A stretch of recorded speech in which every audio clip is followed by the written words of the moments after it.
Hello and welcome to Cargo Masterminds presented by cargo.one. My name is Reggie John and you are watching Cargo Masterminds presented by cargo.one. This is our weekly episode where we bring leaders from global logistic companies for a one-to-one conversation. As a result of the COVID pandemic and other disruptions of global proportions, the world almost stopped traveling. Closed borders and strict travel requirements meant that actual flight movements were severely impacted, which caused a knock-on effect on air cargo and global trade. But while the world returns to the skies once again, industry players are adapting to a very different landscape. Supply-demand mismatch, elevated freight rates, and huge demand for freighters, both production and converted, are trends that keep evolving very rapidly. What is the future of global air freight industry in a rapidly changing business environment? I'm sure my guest today has rich experience to throw some light on important questions regarding global air cargo industry. My guest today is Thomas Crabtree, or more popularly known in the industry as Tom Crabtree. Tom is the Regional Director, Airline Market Analysis for Boeing Commercial Airplanes in Seattle, a position he has held over 20 years. As Regional Director, Tom currently researches air cargo industry issues with specific responsibility for serving airlines in the Middle East, India, Southeast Asia, and the Commonwealth of Independent States. He is the primary author and chief editor of the Boeing World Air Cargo Forecast. The forecast is considered an important information resource for the industry. Tom's expertise on commercial air cargo trends and military airlift has played a key role in Boeing product strategy and product development efforts. Tom has been with the Boeing company since 1991. Tom, welcome to Cargo Masterminds. Great to have you join us for this conversation. Thank you, Reggie. It's been more than 2 years since the pandemic dramatically changed the course of aviation history, and we have been through several challenges and found ways to deal with them very innovatively most of the time. Could you reflect on some of the major air cargo topics of the pandemic, like cargo-only passenger flights, which is popularly called as freighters, cargo in passenger cabins, launch of new cargo airlines with freighters? You know, it's interesting that the last time we saw each other was at Air Cargo India in Mumbai in February 2020. And I don't think any of us envisioned how much the world would change in the intervening 26 months. And I'm very much looking forward to seeing you and all my friends in Mumbai again in less than a month's time. I will say that the P-freighter phenomenon is passenger freighter phenomenon is a response to a deficit in capacity that emerged when, as you pointed out in the introduction, international travel was severely curtailed starting in March 2020. And it's an interesting phenomenon, but I think it's one that I spend a lot of time talking with industry research experts other than myself, outside of Boeing, actually, trying to understand this phenomenon. At one point early in the pandemic, at least one monthly statistic of traffic, 25% of air cargo traffic in terms of ton kilometers flown was on passenger freighter aircraft. What I want to emphasize is that this was, again, an ad hoc temporary response to a deficit in capacity, international capacity, especially given that the supply chains worldwide were being disrupted by the pandemic. And as a consequence, this practice peaked probably in, I would say, the summer of 2020 and has been waning, ebbing and flowing ever since. And currently, as of about 2 months ago, traffic on P freighters was down to about 12% of total international air cargo traffic moving worldwide. So, but I want to emphasize it's temporary, and many civil aviation authorities have already decided that they will not permit such activity continue starting later this year, depending on the national jurisdiction involved. Let's come to supply-demand mismatch in air freight, and it has been a topic of serious concern in the industry, and that's also the reason why there has been extension of federal aviation agencies extending the cargo-only passenger flights. What are your thoughts and what are you hearing from the industry in terms of supply-demand mismatch? When do we see an equilibrium in the supply and demand? As you pointed out, Reggie, I've been with the company since 1991. In fact, this month marks my 31st anniversary with Boeing, and I've been working in the cargo group for over a quarter century. And I can say that when I came to the air transport industry via of Boeing all those many years ago. There was the recession that followed the first Gulf War in 1990, 1991. And it was a traumatic time. So my emphasis with that particular anecdote is that there's always been a supply-demand mismatch, and it really probably will not change for the foreseeable future. I think we also need to remind ourselves that, while the demand for cargo space, particularly freighter aircraft capacity, has just skyrocketed in the last 2 years, 2019 was not a good year for the world air cargo industry. We were in a slump just 3 years ago. Traffic contracted worldwide about 3% in 2019 compared to 2018 levels. And a lot of that was due to manufacturing downturns, particularly in the automotive manufacturing sector, because somewhere between 10 and 15% of all air cargo flows are automotive, either components or material used to build automobiles or light vehicles and trucks, or the capital equipment used to make specialty assemblies for said vehicles. So supply-demand mismatch will be with us for, I would say, in perpetuity. It is fairly reasonable to think that capacity constraints are going to be a concern for some time, and therefore freight rates and charter prices are going to remain elevated in the short to medium term. And on some key trade lanes, it's going to be even higher. What are your estimates of higher prices continuing for the rest of this year and perhaps into the next? I will say this, the watchword for today and the industry since the pandemic started is uncertainty. We have an overabundance of uncertainty. Presently, I would say the industry's two biggest concerns are the ongoing war in Ukraine, as well as China's, particularly East Asia, and particularly China's efforts to contain the COVID-19 virus in its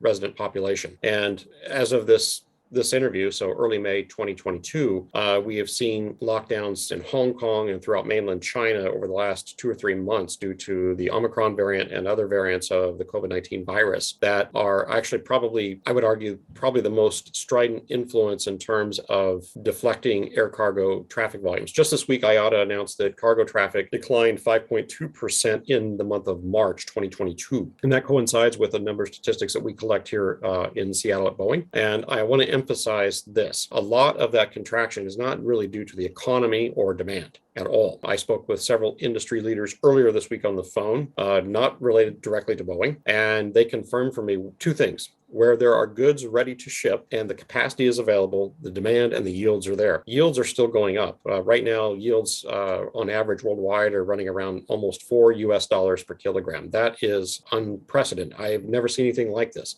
Case in, just for reference sake, Reggie, for your listeners and your viewers on this particular series, yields in year 2019 were about $1.75 US per kilogram. So yields are up more than double in that time frame. Do I have an outlook for when this is going to end? I sure don't, but I think we have one clue, and that is the government in Beijing and the People's Republic of China said earlier this year that they do not see the full curbs on COVID-19 being rescinded until early 2023. So I think the consensus among industry traffic forecasters is that the disruption in supply chains will maintain through year 2022 and into year 2023. Okay, Tom, let's talk about another important topic, and that's about commitment about long-term dedicated main deck capacity. I remember talking to a lot of people early in the pandemic, and some of the people who used to say that there is contract or long-term capacity is signed for maybe 2 days, 3 days, 7 days, but over a period of time there is now commitment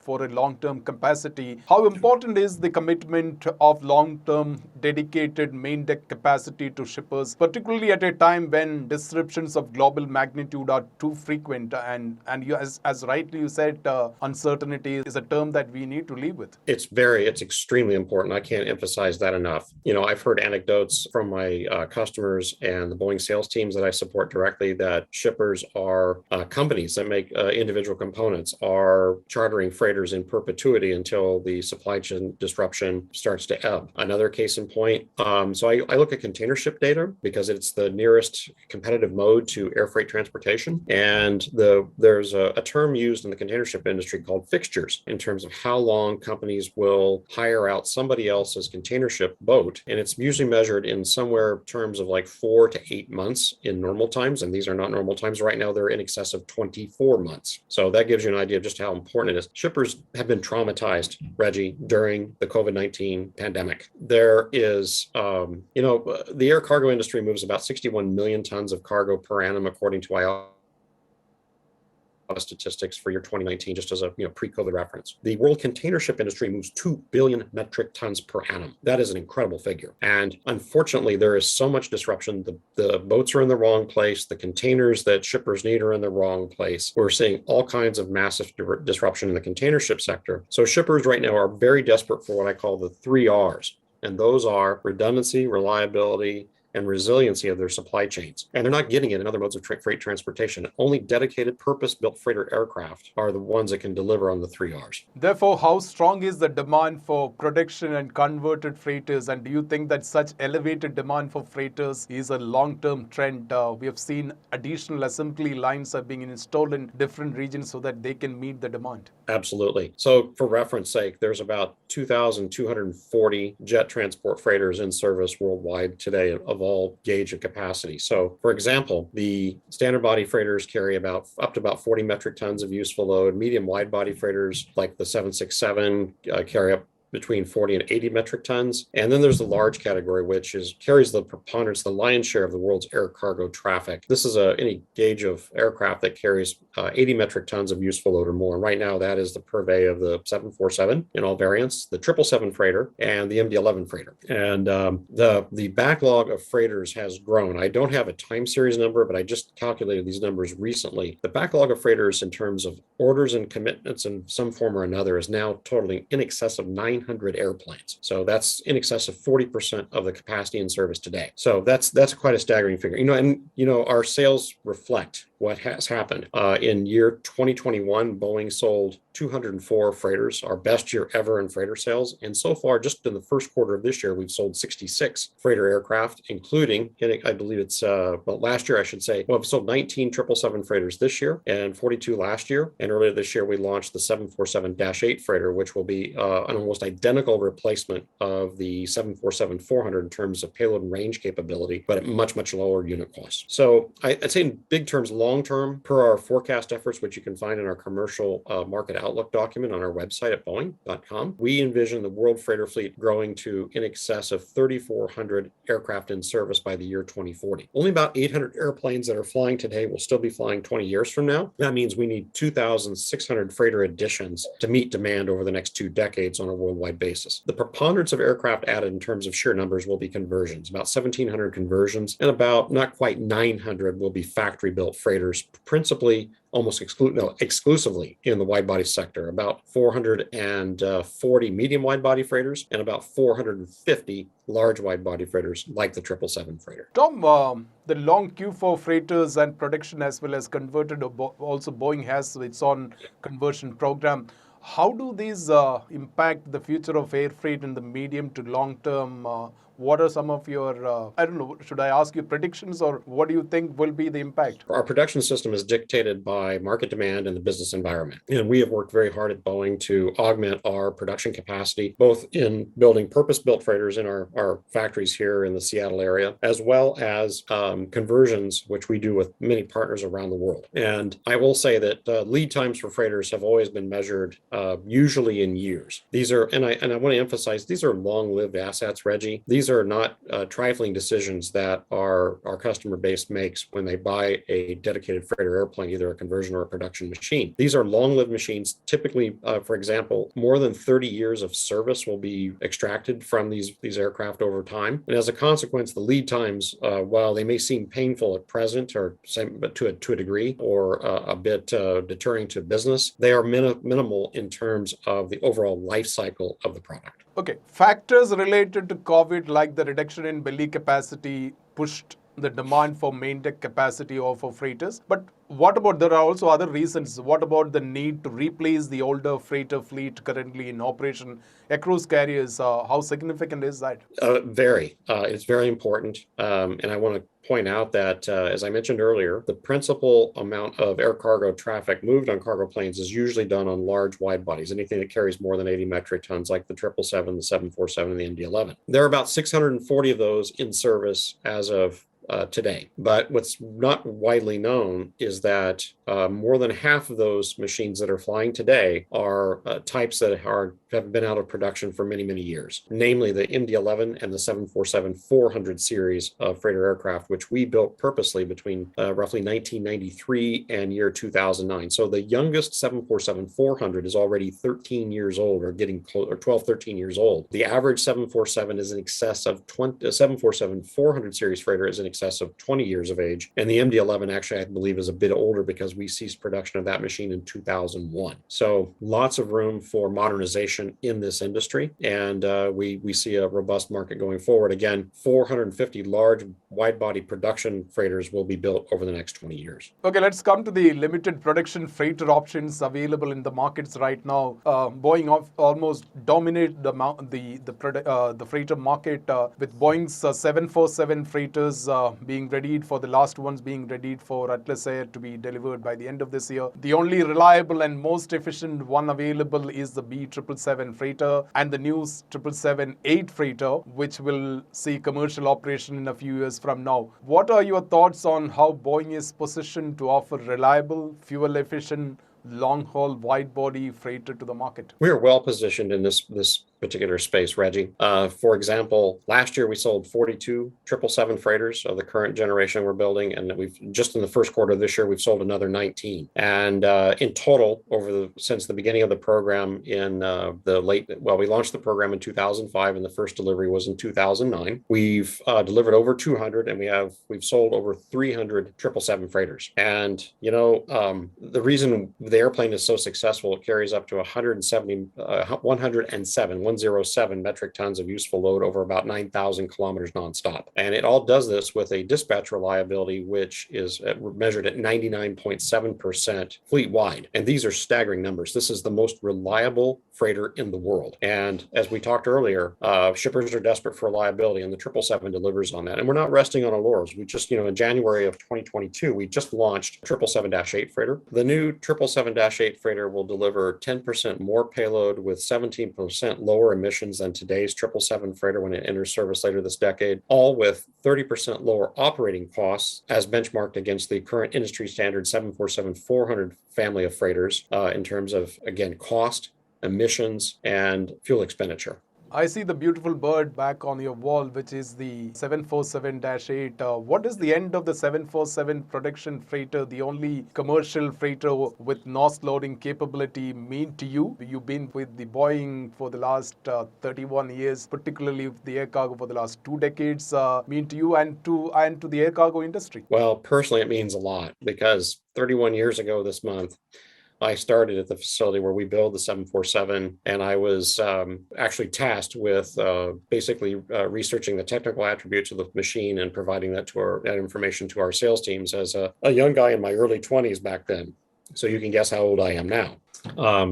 But I want to emphasize one thing, that the commercial aviation market has demonstrated a clear preference for twin engine machines over the last 25, 30 years. And, as a result, we're going to end production of the 747 later this year 2022. But I will say that our commitment to our customers and to our stakeholders in the industry will not end at delivery. And we anticipate the 747s flying today to be serving well into the future. As I mentioned earlier, it's not unheard of for aircraft to fly well beyond 30 years of age, particularly in the large wide body category. So the machines being delivered last year and this year will probably be flying well into the 2050s. Okay, I did mention that Boeing continues to dominate the freighter market, and I'm sure that it is going to be that for several more years. But how serious is going to be the competition in the freighter market, with Airbus claiming to offer a very competitive equipment in A350 freighter? We at Boeing don't take our leadership for granted in the freighter space. We've known that our competitor has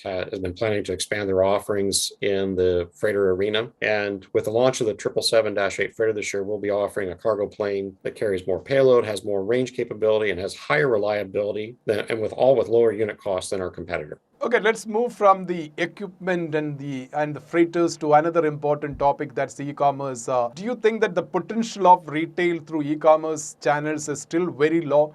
despite the huge surge that we saw in the e-commerce volume in the last 2 years because of the pandemic, and the upside potential for air freight is going to be very huge in the coming years. So e-commerce is but one element that drives the air cargo industry at present. It's a big one, and it's going through a period of what I would call exogenous growth, meaning the industry is just getting underway and developing. According to research that we have conducted with our research partners at Cargofax Consulting, somewhere between 15 and 20% of air cargo traffic is tied to the movement of some sort of e-commerce shipment. What's interesting is that most of the freighter orders that can be directly attributed to the e-com phenomena, which has accelerated during the pandemic, is mostly for developed world markets. And I want to emphasize that there are huge populations in developing world markets that, say, for example, including India and Africa and Latin America, that are just now starting to explore what it will take to serve e-com demand going forward. So the potential for growth has a long runway in front of it. So it's a really exciting time. Now, that being said, the preponderance of air cargo traffic, we shouldn't forget, is still tied to industrial activity and manufacturing support. Somewhere between 60 and 65% of air cargo traffic is material in process or materials used to keep factories running. As I mentioned earlier, somewhere between 10 and 15% of air cargo traffic is tied to automotive production. So that is still a key driver of the industry, but e-commerce is providing a whole new vista for air cargo opportunity going forward. Sustainability is another important topic across industries, and how critical is sustainability for the freighter market? And does the need to comply with the new emission regulations push demand for new production freighters? Reggie, it's interesting. We at Boeing have four basically focus areas when it comes to the sustainability initiative. We focus on fleet renewal, operational efficiency, renewable energy sources, and advanced technology to achieve our sustainable goals in a net zero aviation industry by the year 2050. And just a case in point, fleet renewal, let's take that. Basically, we back our words with action. And this year we launched the 777-8 freighter in January with a launch order from Qatar Airways for 34 aircraft plus 16 options. And I mentioned earlier that machine, the 777-8 freighter, when it enters service later this decade, will offer payload and range capability on par, almost identical to the 747-400 freighter, which is the backbone of the industry today, of which there's 200 aircraft out there that are flying today, about 150 factory-built freighters and about 50 conversions. And those aircraft will require replacement. What's really exciting is the 777-8 freighter will offer a 25% improvement in terms of fuel expenditure, emissions, and operating cost per ton, a lower operating cost per ton. That's staggering. So that's one of our key drivers in the sustainability initiative, particularly in the air cargo sector. Tom, what is your evaluation of the integrated offerings and consolidation in the freight industry with the major shipping liners, container shipping companies making acquisitions and starting air cargo operations? They're launching their own cargo airline. How good is this for the industry, and how good is this for shippers? Well, benefit for the industry is that we have more competitors entering the industry. More competition provides shippers with more choice and, in theory, lower costs. At least that's my experience. But I want to emphasize to our audience today, Reggie, that major container ship lines investing in freighter aircraft is not a new phenomenon. For example, Maersk. Everybody says, well, Maersk is getting freighters now. Actually, Maersk has been flying freighters since the late 1980s through their wholly owned airline called Star Air in Denmark. And they fly on behalf of UPS throughout Europe, the North Africa, the Middle East region, the EMEA region. Also in Japan, shipping company NYK is the parent company of Nippon Cargo Airlines, NCA, an all Boeing 747 freighter operator. In Taiwan, Evergreen Shipping Line is the parent company of EVA Airways. So it's not exactly a new phenomenon, but those guys have been around a long time. And but what is more, I would say, novel to the industry is the fact that Maersk and, say, France-based CMA CGM have also bought freighter aircraft in the past 18 or so months. And so, yeah, we're watching it. It's really interesting. And we at Boeing are hoping that the other shipping companies take note and come calling. Okay, Tom, my last question is, air freight's value proposition is speed to market, but how important is reliability? I don't think I can emphasize it enough. So many years ago, working with a now defunct consulting firm called Merge Global, based in the Washington, D.C. area here in the United States, they ran an extensive study on what drove shippers to pick one mode over another, particularly air over other modes. And to be frank, what they discovered, they thought speed would be the ultimate underlying driving factor for shipper decisions in favor of air freight, either pax belly move shipment or freighter move shipment or a combination thereof. And what they discovered is that it was reliability. And that takes me back to my 3 R's, Reggie. Shippers are desperate for supply chain redundancy, having options, which they're limited right now with the pandemic, or have been limited for 2 years. They're desperate for resiliency in their supply chain so that the goods arrive when they contracted for on dock during the time window that was specified in contract. And they're just, the reliability is just not in other modes. If I have to say so myself, the most reliable way to move anything on this planet currently is on a dedicated freighter aircraft. And it's always been that way. It's only now that it's been abundantly underlined to supply chain managers everywhere. And as a consequence, I think freighter aircraft demand is going to remain elevated for the foreseeable future. Tom, it was such a pleasure talking to you. Thanks for your time. Thanks, Reggie. That was Tom Crabtree, Regional Director, Airline Market Analysis, Marketing and Business Development at Boeing Commercial Airplanes. I hope you enjoyed watching this interview. If you like what we do, please do share it with your friends. Also, if you are not a subscriber of our YouTube channel, please do subscribe now and click the bell icon so that you do not miss any of our new videos. Join me next Monday for a one-to-one conversation with a new guest here in Cargo Masterminds, presented by cargo.one. Until next Monday, have a great week ahead, have some fun, and take good care of yourself. Thank you.